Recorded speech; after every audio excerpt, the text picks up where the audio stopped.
is 1600. A group of English merchants arrive on India's shores. They seek trade, spices and riches from a land of ancient wisdom and vibrant culture. Little do they know, their arrival marks the beginning of a seismic shift. The East India Company, bearing the Union Jack, sets foot on Indian soil. What begins as a trading venture will morph into something far more insidious. The company, hungry for power, slowly tightens its grip. It exploits divisions and amasses influence, setting the stage for a struggle that will last centuries. The East India Company, with its shrewd tactics and powerful armies, began to assert its dominance. Indian rulers, often at odds with each other, became pawns in the company's game. The once mighty Mughal Empire, weakened by internal strife, crumbled under the pressure.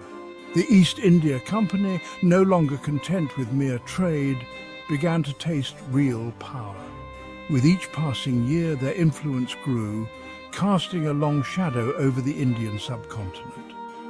The seeds of discontent were sown, waiting for the right moment to sprout. The company's greed knew no bounds. They exploited India's resources, draining its wealth and leaving its people impoverished. This blatant exploitation did not go unnoticed. From the villages to the palaces, resentment simmered. Whispers of rebellion began to echo through the crowded bazaars and across the plains. The stage was set for a confrontation, a clash between the colonizer and the colonized. 1757, the Battle of Plassey. A young Bengali Nawab, Siraj-ud-Dowlah, fights to protect his land from the encroaching East India Company. The odds are stacked against him. Betrayal from within his own ranks weakens his resolve. The company's forces, led by the ambitious Robert Clive, smell victory. The clash is fierce but brief. The air hangs heavy with the stench of gunpowder and betrayal.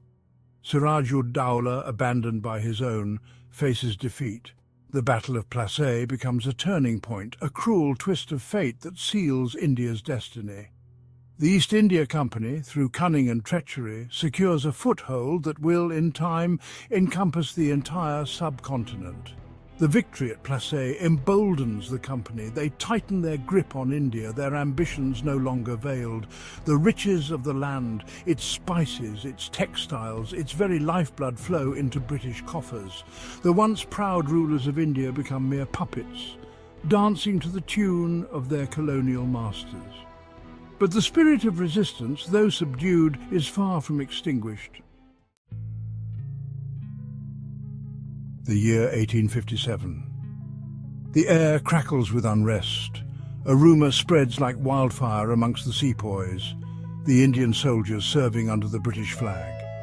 The new Enfield rifles, they whisper, are greased with animal fat, a transgression against both Hindu and Muslim beliefs. The sepoys, their faith and pride deeply wounded, rise up in rebellion. Meerut becomes the epicenter of this uprising, a fiery testament to the simmering rage against British rule. What begins as a mutiny of sepoys soon engulfs the nation. From the dusty plains of North India to the lush fields of the south, a wave of rebellion washes over the country.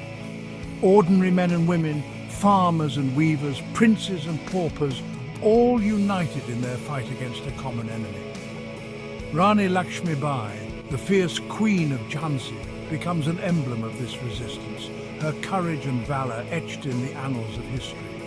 The rebellion, though ultimately quelled in a brutal crackdown, awakens a dormant spirit. Though the uprising is brutally suppressed, the message is clear. India will not be ruled by the sword forever. The events of 1857 leave an indelible mark. The British Crown takes direct control, ending the East India Company's reign. But the seeds of nationalism have been sown. The fight for freedom has begun. Section 4. A Mahatma's Call, Unity in Resistance. The turn of the 20th century sees the rise of a new leader, a man who will change the course of India's destiny. Mohandas Karamchand Gandhi, a lawyer by profession, returns from South Africa, transformed by his experiences fighting racial discrimination. He sees a nation ripe for change, its people yearning for freedom. Gandhi, with his philosophy of non-violent resistance, becomes the voice of a nation. He calls for satyagraha, truth force, a weapon far mightier than any sword. From the salt marches to the boycotts of British goods, Gandhi's movement gathers momentum. Millions rally behind him, their voices uniting in a chorus for freedom. The British, faced with this unwavering resistance, resort to brutal tactics. Imprisonment, violence and oppression become the tools of their rule. But Gandhi remains steadfast, his spirit unbroken. Gandhi's message resonates across the country, transcending religious and social barriers.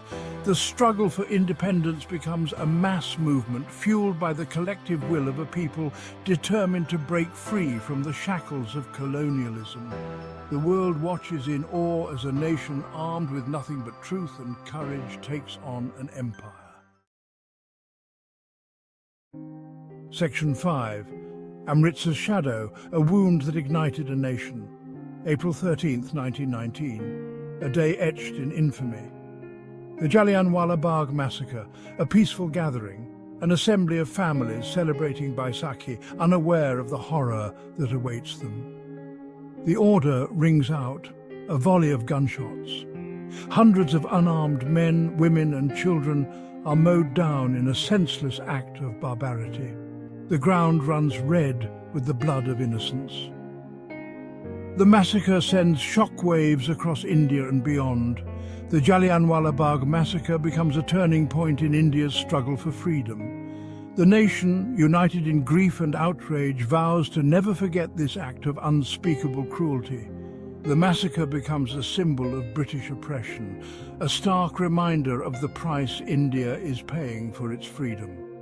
The memory of those who fell that day fuels the fire for independence. The demand for Swaraj, for self-rule, grows louder than ever before. The British Empire, already shaken by the First World War, faces a new kind of challenge. A nation awakened, its spirit unbroken, its resolve steeled. Section 6. Quit India, the final push. The year is 1942. The world is engulfed in the flames of World War II. India, still under British rule, is drawn into a conflict not of its own making. Gandhi, seeing an opportunity in the chaos, issues a clarion call: quit India. The demand is simple yet powerful: an end to British rule, once and for all. The Quit India movement becomes a defining chapter in India's struggle. From the cities to the villages, the nation rises up in defiance. Students boycott schools, workers lay down their tools, and ordinary citizens court arrest in a mass display of civil disobedience. The British respond with brute force, but the spirit of resistance is unyielding. The Quit India movement, though met with brutal repression, cripples the British administration. The empire, battered by war and facing unwavering resistance, finally acknowledges the inevitable. India, they realize, can no longer be held by force. The long and arduous journey towards freedom is nearing its end. Section 7. Freedom's Dawn, a Bittersweet Triumph. August 15th, 1947. After centuries of struggle and sacrifice, India wakes to freedom. The Union Jack is lowered for the last time, replaced by the saffron, white and green of the Indian tricolour. The joy is tempered with sorrow as the nation is partitioned, divided along religious lines. Millions are displaced, and the land is scarred by communal violence. Independence comes at a heavy price. The partition leads to one of the largest mass migrations in human history, accompanied by unimaginable suffering and bloodshed. The wounds of that division run deep, a painful reminder of the cost of freedom. Despite the pain of partition, India emerges from the ashes of empire, ready to script its own destiny.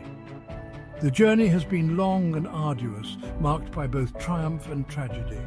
But through it all, the spirit of the Indian people has remained unbroken. India, a nation forged in the fires of struggle, is finally free.